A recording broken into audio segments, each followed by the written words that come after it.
In a season in which the Miami Dolphins did not have a lot to brag about, did not have a lot to look back fondly of, Devon Achane was one of the few bright spots on the roster. Him and Jonnu Smith and a couple other players that had good seasons like Chop Robinson on defense.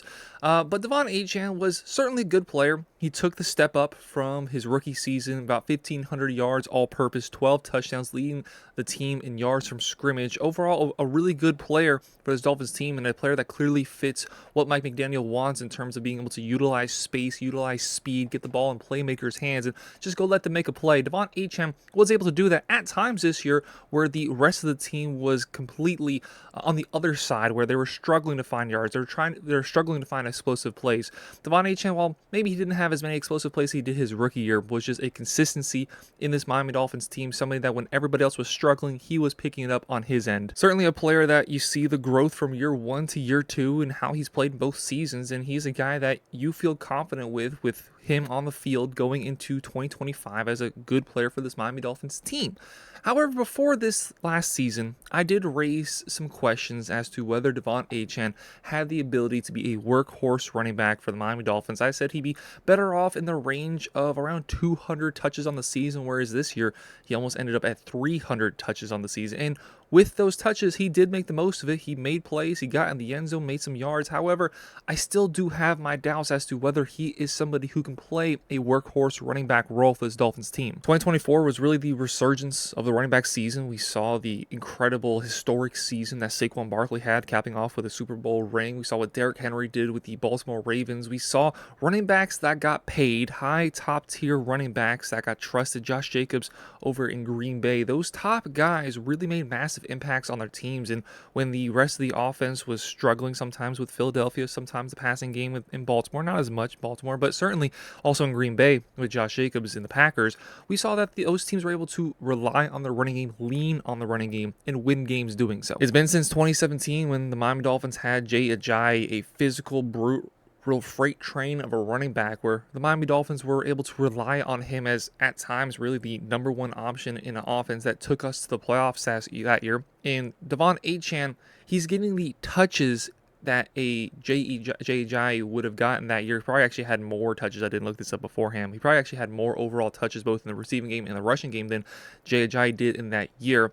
He doesn't bring the physical element that Jay Ajayi and the Derrick Henrys, the Josh Jacobs, even the Saquon Barkleys are able to bring to this game.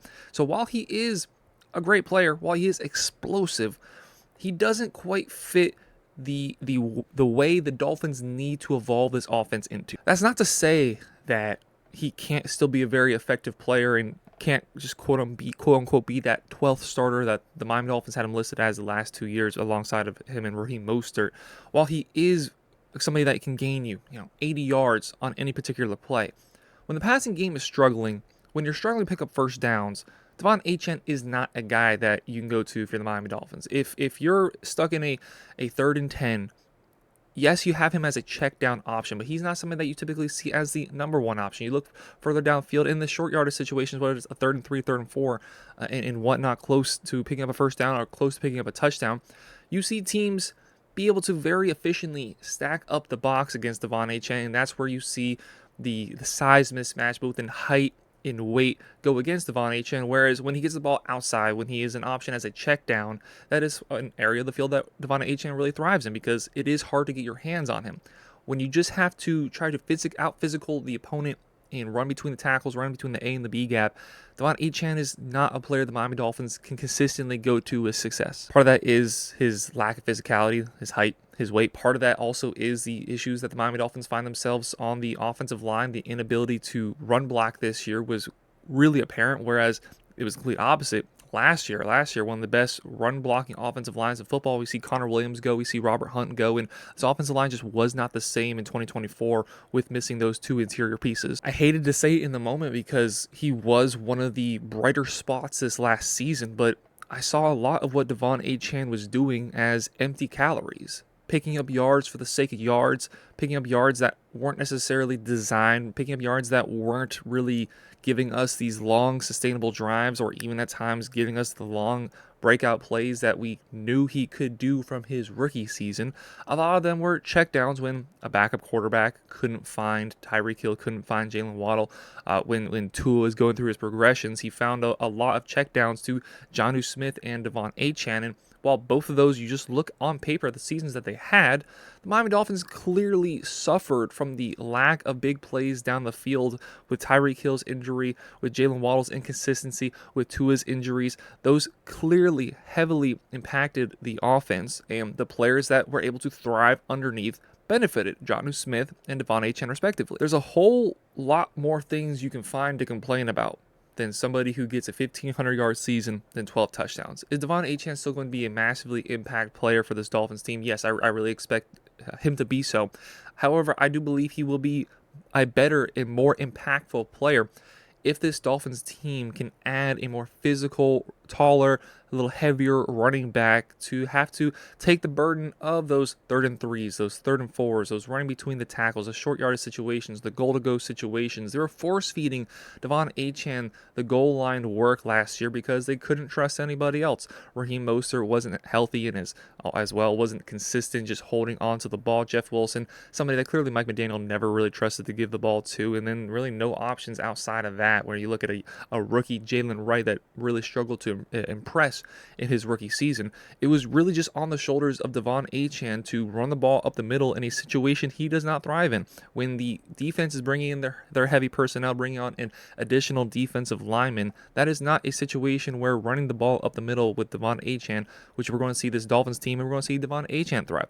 He's better with space. He's better with tosses. He's better with a guard swinging to the outside to pick up a block. He's better with some screens. He's better with a dump off where he can gain 6, 7, 8, 9 yards and maybe break a big play from him, but that's where Devon Achane lives, and that's okay as long as the Miami Dolphins have another option available. And there are some intriguing free agents this year. There's certainly not of the likes of last year's running back class where you saw Josh Jacobs, Saquon, Derrick Henry all move to different teams. Far off from that. You're looking a lot more towards maybe an older player like an Aaron Jones who had a lot of success in Green Bay and then early on last season had success in Minnesota, but you might start seeing the years start to catch up with him.